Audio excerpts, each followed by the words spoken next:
Welcome to Alien's Shadow. If you love epic sci-fi stories where humanity shines, you're in the right place. Don't forget to like, comment, and subscribe for thrilling HFY adventures. Join us and be part of the journey. The cold arrival, the wind howled across the broken rocks as cold dust blew in every direction. The planet's sun had already fallen behind the mountain ridge. And now darkness took control. Frozen trees stood like skeletons. Quiet and still, no birds, no animals, no machines. Just silence and cold. Jackson moved slowly through the abandoned valley.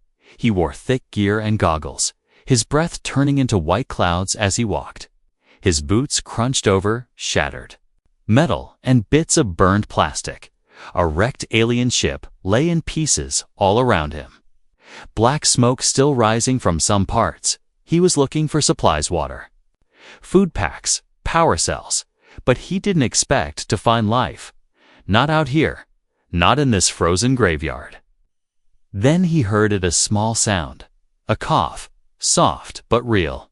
He stopped, raised his weapon, and turned toward the noise behind a broken part of the ship's hull. He saw her, an alien woman, thin, shaking. Her skin a pale blue color with silver veins glowing weakly. She was holding something in her arms. Wrapped tightly in torn cloth, her eyes met his, wide with fear and pleading. Jackson didn't move. She didn't speak at first, just looked at him, lips quivering. Then she whispered in broken English, "Please, my daughter." "Just feed her," her voice cracked. Her body trembled as she pulled the bundle closer to her chest. Jackson lowered his gun slightly, but stayed alert. "Are you armed?" he asked.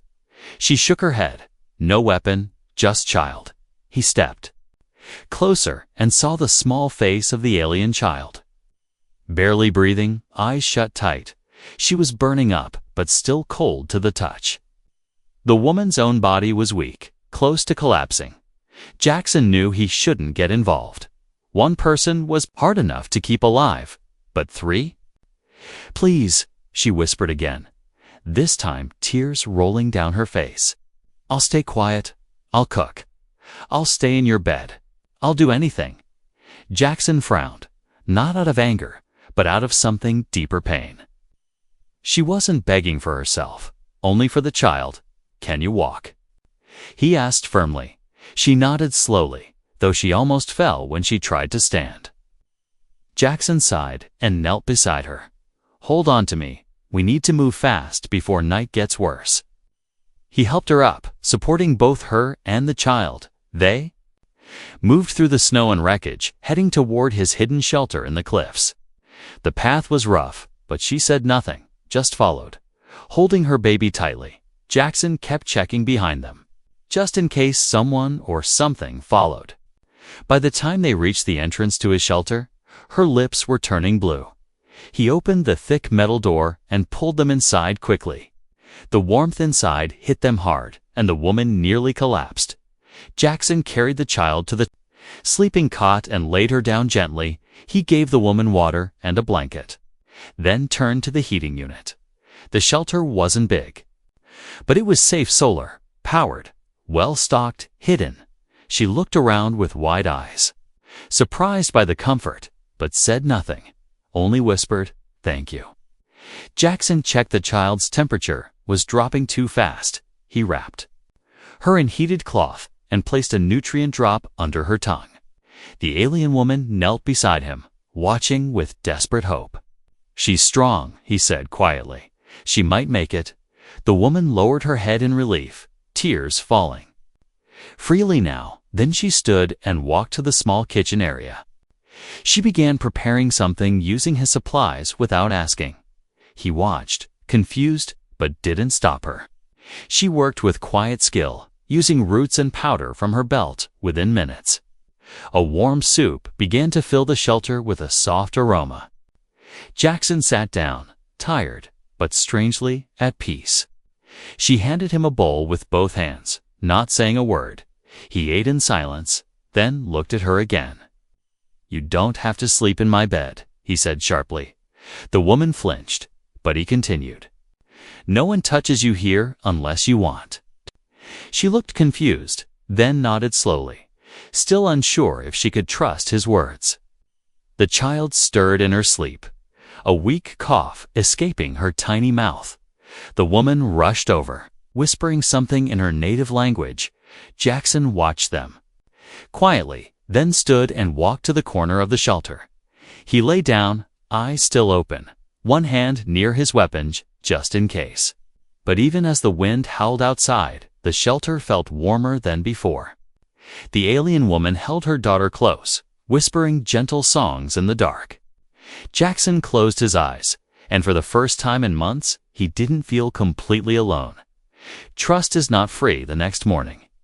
The air inside the shelter was warmer than usual, but Jackson didn't trust warm not after what the world had become. He opened his eyes slowly, his fingers still resting near the grip of his old plasma pistol. The woman was already awake, sitting beside her daughter, feeding her a spoonful of the soup she had made last night. The child swallowed weakly and blinked, still pale but alive. Jackson sat up and watched them quietly. The woman looked up and froze when she noticed him. She lowered her head quickly, expecting harsh words or orders, but Jackson just stretched and asked, "She ate?" The woman nodded. "Yes, little, but she keeps it down." Jackson rubbed his face and stood, moving toward the kitchen unit. The smell of last night's soup still lingered in the air, soft and gentle. As he poured himself a drink, he glanced back at her. "You don't need to bow your head every time I look at you," he said plainly. She didn't answer right away, then whispered, "It's habit from before." He frowned and turned away, not pressing the subject. Later that day, she started cleaning the shelter without being asked.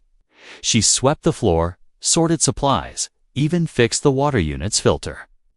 Jackson watched in silence, unsure whether to stop her or let her continue. Her movements were quiet and careful, as if any wrong step might get her punished. "You don't have to do all that," Jackson finally said. "I stay useful," she replied. "You keep daughter safe, I repay." Jackson shook his head.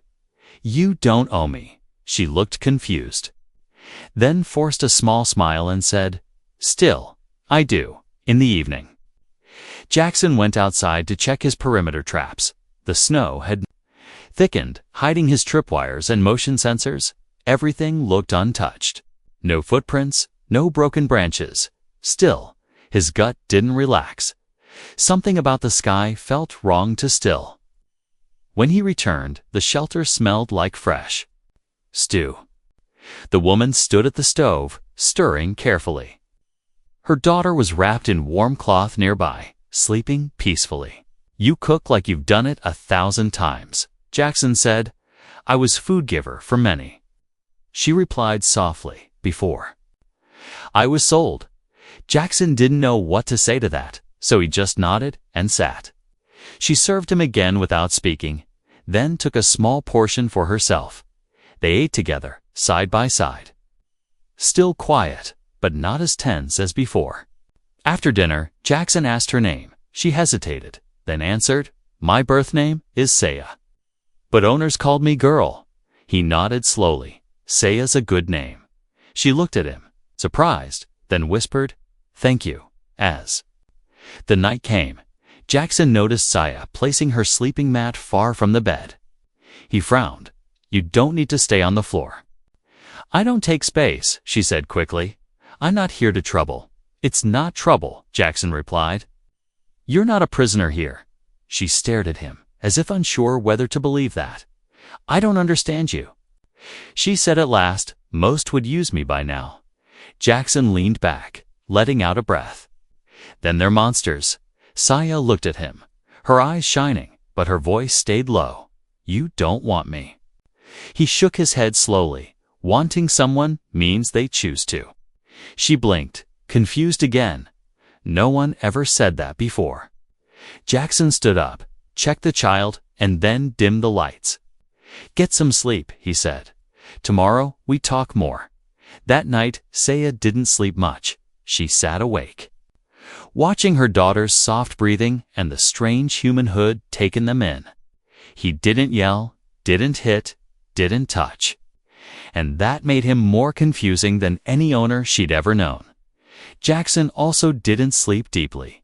He kept one eye open, the old soldier in him never fully resting. But inside his chest, something was shifting. For the first time in a long time, someone depended on him, and he didn't hate it. Outside, the wind picked up again, whistling across the valley, but inside the shelter, there was warmth, a pot of soup, and the quiet hum of life. For now, that was enough. But Jackson knew peace never lasted on this world. Something was coming, and he could feel it in his bones. But he also knew one thing. Without doubt, he wouldn't let anything take that child or her mother again. What she never asked for. The days passed slowly, and the snow never stopped falling. Inside the shelter, life became a quiet rhythm. Jackson hunted small animals and fixed the broken heater coil.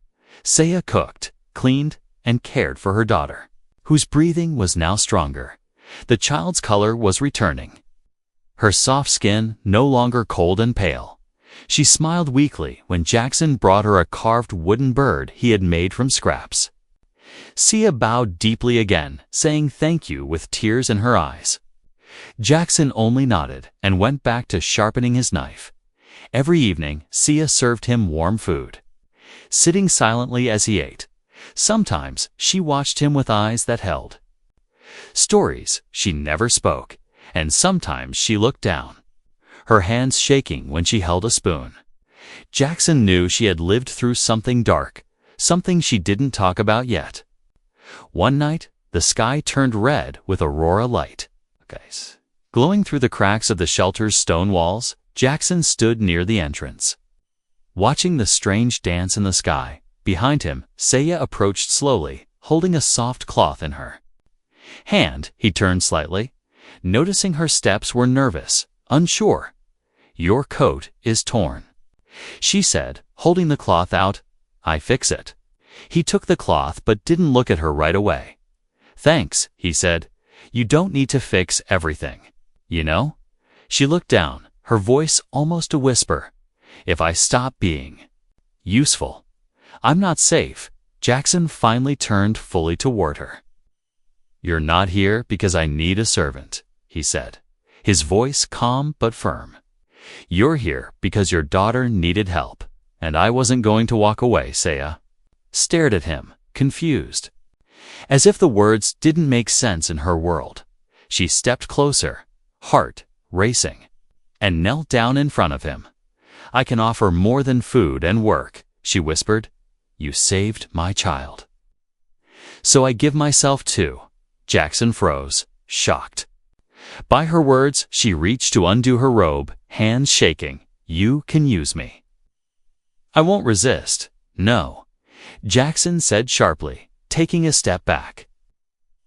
Saya blinked in surprise, her hands stopping mid-motion. He shook his head. "That's not what I want. That's not why I helped you." Tears welled in her eyes, but she didn't understand. Not fully. "I don't have credits," she whispered. "I can't pay you, not with anything else." "You don't have to," Jackson said softly. "Helping you wasn't a deal.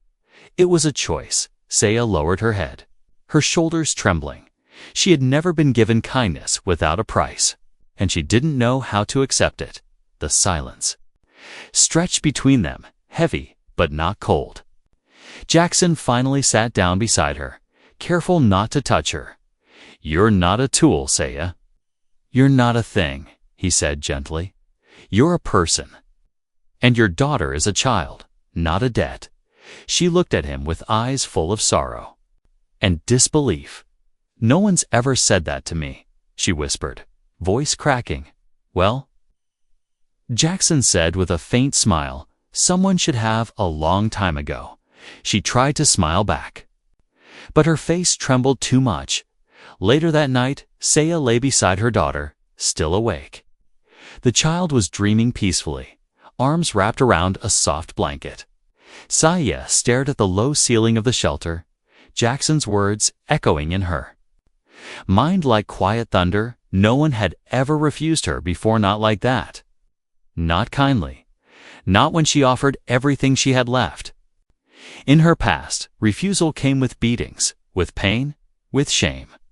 But Jackson had only said no and then offered peace. In the morning, she acted no different. She cleaned, cooked, helped him sort tools. But her eyes no longer avoided his. She started humming soft songs when cooking, and once, she even laughed at his bad joke. Jackson didn't say anything about the night before, and neither did she. One afternoon, the child took her first step since the crash. Jackson clapped softly, and Saya scooped the girl into her arms, spinning her gently. Her laugh filled the shelter with something new, something warm. Jackson stood quietly, watching them, something heavy lifting from his chest. That night, she sat beside him after dinner, not saying much. He offered her a cup of warm root tea, and she took it with a small smile. She didn't kneel or bow, and Jackson didn't expect her to. They simply sat, two survivors sharing silence and heat. For the first time, she spoke without fear, "My name. It means peace in the storm in my old tongue." Jackson looked at her, nodded, and replied, "It fits." She looked down, then met his eyes again, and this time there was no shame. Asterisk, not just a guest. Asterisk, a soft warmth filled the shelter like morning light breaking through storm clouds. The cold outside still bit through the valley, but inside it felt less like survival and more like living. Saya no longer walked on eggshells, no longer watched Jackson with fearful eyes.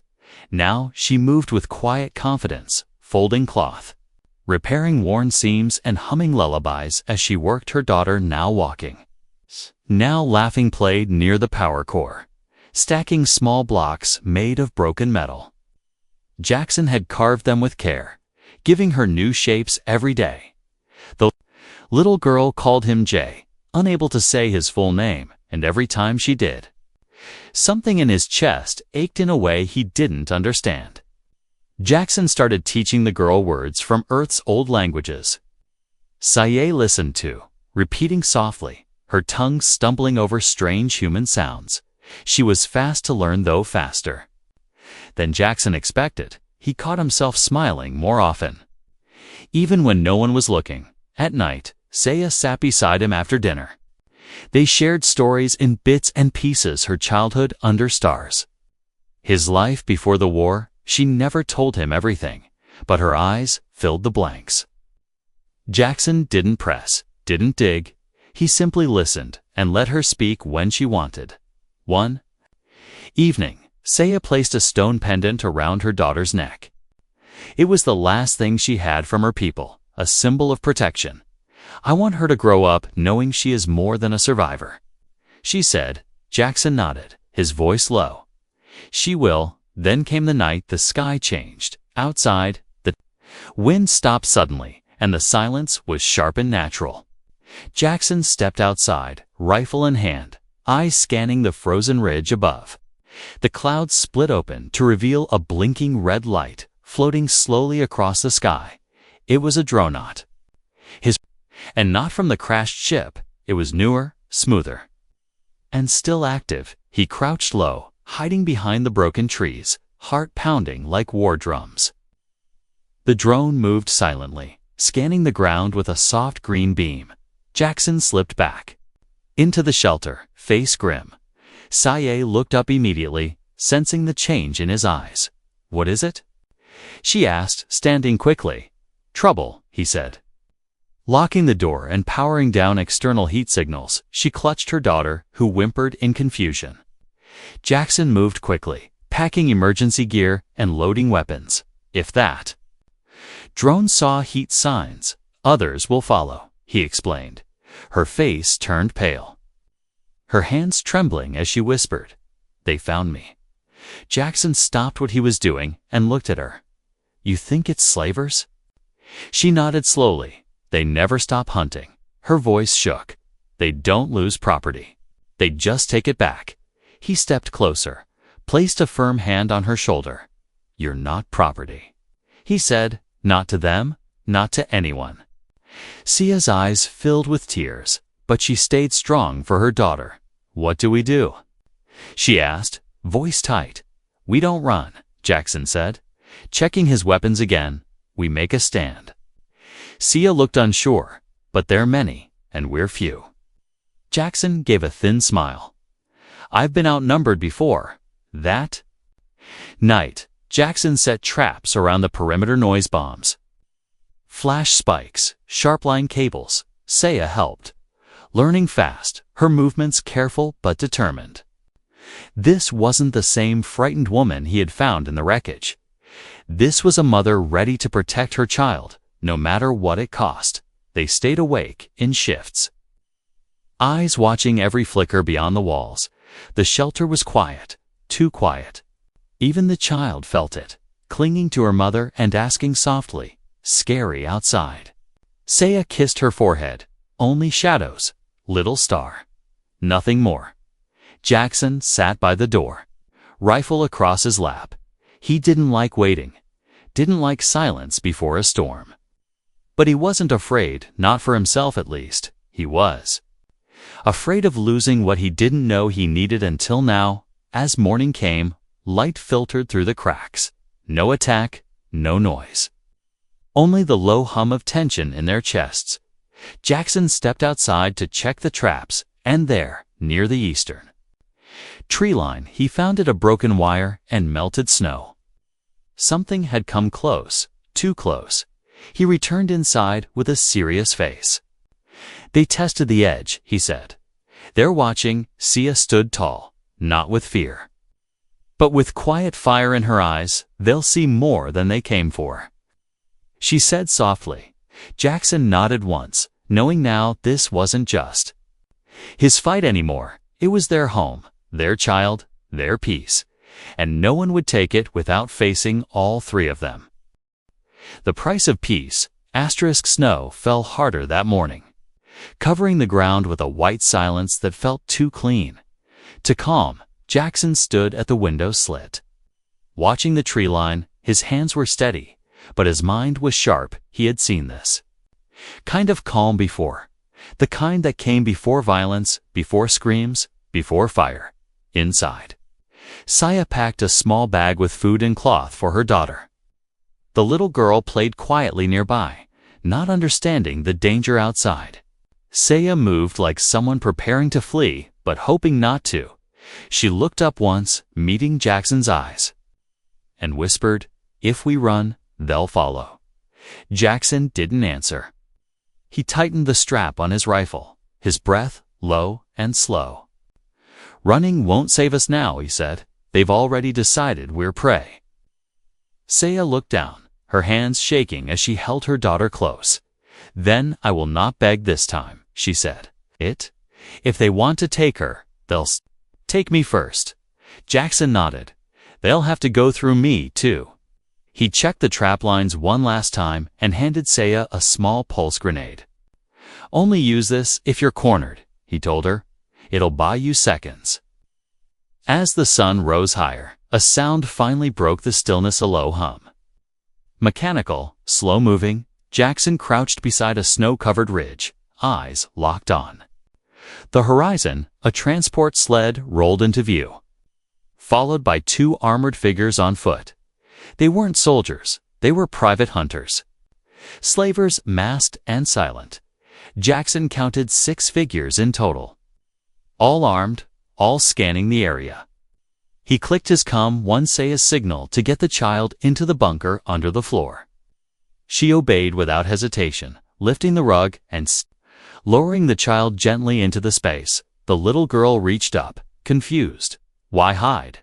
She asked. Because we love you, Sia whispered, kissing her forehead. Then she closed the hatch and stood up, her back straight, her fingers tight around a plasma blade. Jackson returned to the shelter's door, locking eyes with her as he said, they'll come fast. Sia nodded, her face calm. but her heart pounding inside her chest like thunder. The first motion alarm tripped with a sharp crack. Sending a flash of white light into the air, Jackson fired the first shot. Taking out the lead scout with precision, they returned fire instantly. Plasma bolts slamming into the frozen ground. The shelter shook as one bolt struck the side wall, melting a line of stone. Sia darted out the back exit, circling around with the blade gripped tight. 2 hunters broke from the group, chasing her through the trees. She led them away, heart pounding, until one of them stumbled into her trap. A pit hidden under snow, lined with sharp scrap and broken glass. The scream was short and sharp. The second hunter turned, only to meet Saya's blade across his chest. Her body moved on instinct, wild and fast, when it was done. She stood over the fallen one, chest heaving, blade stained. Jackson took cover as the remaining attackers flanked the shelter. He tossed a smoke pot, then charged out with his rifle. 2 more dropped in quick bursts, surprised by his movement. But one remained, the largest of them, in full armor, weapon raised. Jackson ran out of ammo just as the last hunter reached him. The 2 collided, falling hard into the snow. Fists and metal slamming into flesh. The hunter's strength was brutal. But Jackson was faster. He rolled free, grabbed a jagged piece of steel, and drove it under the helmet. The hunter fell. Choking on breath that wouldn't come, Jackson dropped. Beside him, gasping for air, blood on his face, Saya returned moments later.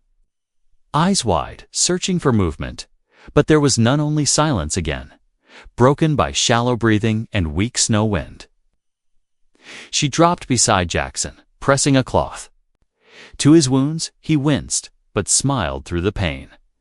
"Told you I'd hold the line." Saya shook her head, tears slipping down her cheeks. "You're bleeding? I've bled worse." He whispered, then added, "But not for anyone who mattered this much." They sat in the snow, surrounded by quiet bodies and melted ice. Their home still stood.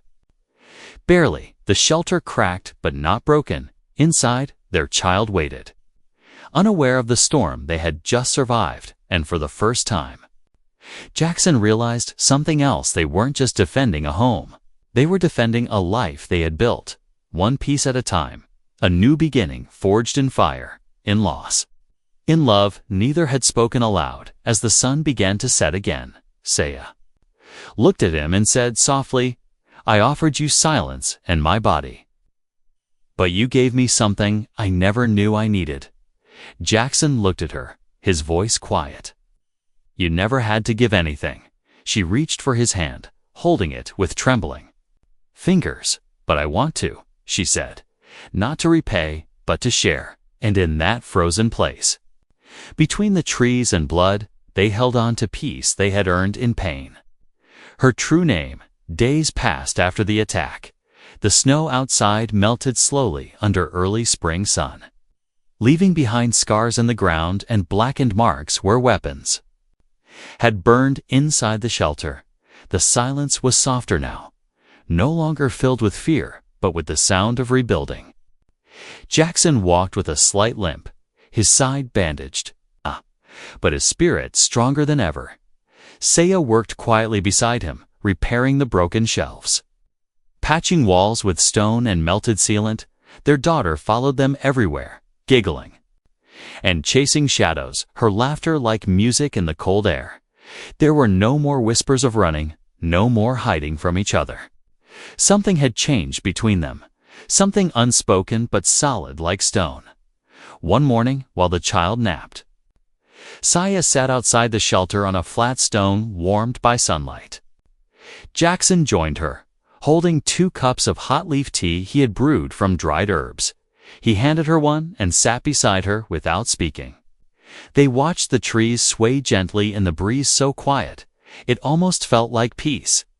"I've been meaning to ask," Jackson said after a long pause. "Your name, your real name, the full one." Sia looked down at the cup in her hands, her fingers tightening around it.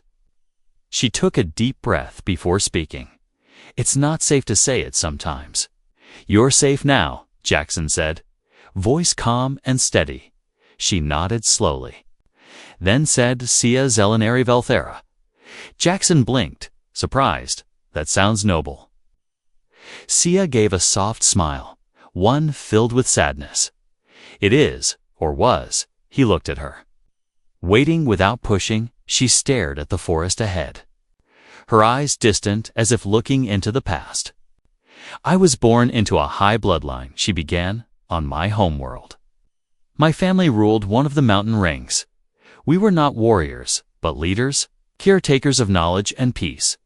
But when the galactic war came, she continued. Her voice quieter, our people were scattered. My family was captured while we fled, my parents were executed. I was taken, they broke our names, removed our language, and made us forget who we were. Jackson remained silent. Not out of shock, but out of respect. I stopped speaking my name because it only brought pain, Seja said. But now, it feels different. Jackson looked at her, voice gentle. Because no one can take it from you anymore. She nodded slowly, a tear sliding down her cheek. Because you looked at me and didn't see a slave or a tool, she whispered. You saw a person, Jackson leaned back, letting the wind pass between them. It wasn't hard, he said simply. You reminded me what being human really means. She laughed softly at that. I'm not human, but you care. You fight for your child, you protect your home, he said. That's more human than most. Inside the shelter. Their daughter stirred and began to call out. Sia stood. Brushing her hands clean and moving toward the door, Jackson followed. Stepping inside and watching her lift the child with warm arms. The girl reached out and hugged Jackson's neck without fear. She sees you as something more, Sia said quietly. Not just protector. Jackson smiled. Maybe she's right. Later that evening, they sat together by the fire inside. Jackson brought out an old holodevice and placed it on the table. He tapped through the menus and pulled up an entry labeled Earth History Families. He showed Sia how humans once lived in large groups, shared homes, celebrated seasons, and named children with care. Sia listened with wide eyes, especially when he showed her names that meant hope, strength, love, and stars. She should have a name that fits both worlds, Jackson said, nodding toward the child. Sia thought for a long time, then whispered, Leora. Jackson looked up. What does it mean? In my mother's tongue, it means light after sorrow, she replied. Jackson nodded. Leora it is. The little girl repeated the name slowly, then smiled proudly. Sia knelt beside her, brushing hair from her face. You are not a shadow anymore, Leora, she said. You are our light. Jackson placed a hand gently on Sia's shoulder, grounding her in the moment. Outside, night returned again. But the shelter no longer felt like a bunker. It felt like a beginning, a place, not of hiding, but of healing. And for the first time in years, Jackson allowed himself to believe in something better, not because he was strong, but because they were stronger together. Sia turned to him after Leora fell asleep and said, My name, my story, my heart, they're yours now. If you want them. Jackson looked at her, then at the sleeping child, and replied, I never wanted anything else. Not a deal, but a home. Spring came quietly across the valley. The snow melted into soft streams that flowed between rocks and broken metal. The dead ship that once haunted the cliffside now rested like a forgotten shell. Life had returned, not loudly, but gently, like a whisper finally heard. Inside the shelter, laughter echoed again. Leora ran through the small space, chasing a wind-up toy Jackson had fixed. Her tiny feet made soft taps on the stone floor, her giggles filling every corner. Sia stood at the cooking bench, humming as she stirred warm food over a low flame. Jackson watched from his workbench, fixing a small solar panel that powered the lights. He had grown leaner, stronger, not just from survival, but from purpose. When Leora tripped and fell, he rushed to her before she cried. She blinked up at him, smiled, and held up the toy as if nothing had happened. Saya turned to look at them, her eyes full of something calm and full. A few months ago, she had offered herself in silence, thinking that was all she had. Now she stood tall, beside a man who had never asked for payment. And yet, he had given her everything's food, safety, a place to be whole. That night, they sat outside the shelter near a small fire Jackson had built. Leora lay curled in a blanket beside them, eyes fluttering in sleep, the stars above stretched, wide and endless. Not cold anymore, just quiet. Saya held a cup of warm tea in her hands, eyes reflecting the firelight. She turned to Jackson, voice soft but clear. "I used to think kindness always had a cost," she said. "That someone would demand something later." Jackson didn't answer right away, only stared at the flames. Then he said, "Maybe real kindness is when there's no debt, just care." Saya nodded slowly, her lips trembling with the weight of those words. "I tried to pay you back," she whispered, "with my body, my silence, my labor." "I know," Jackson said gently, "but I never wanted those things." She looked at him, her voice shaking. "Then what did you want?"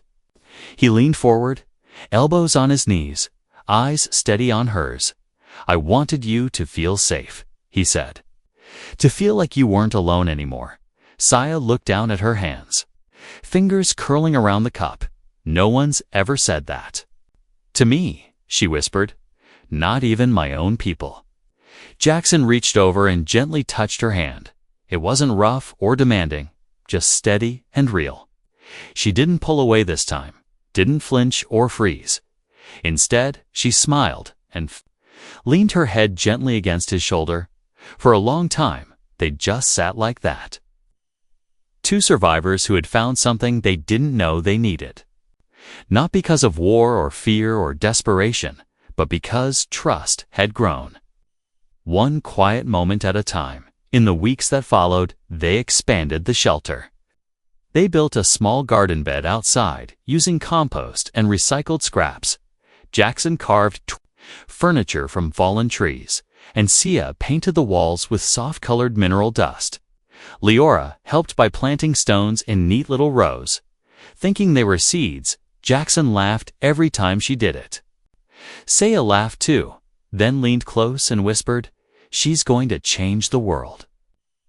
"Maybe she already did," Jackson replied, watching her with warm eyes. Together, they made plans not for escape, but for seasons, for schooling, for living. One evening, Saya stood at the doorway of their room, holding a soft cloth bundle.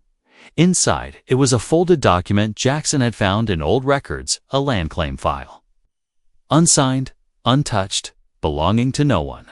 He had written her name on it, Saya Zelenari Veltora, with Leora listed as next of kin. She looked at it for a long time, tears in her eyes. "This says it's ours," she said, voice trembling. "It is." Jackson replied, "No one can take it, and no one can take you." She stepped forward and kissed his cheek, soft and sure. "Not a deal, not a trade," she whispered, "just us." And in that moment, there were no chains, no debts, no fear. There was only a small family in the middle of a broken world, planting food, painting walls, and holding each other close, not because they had to, but because they chose to. They had not found peace in the stars. They had built it in silence, in patience, in kindness that asked for nothing, and now they would guard it. Not like a soldier protects a base, but like a heart protects love that took too long to find.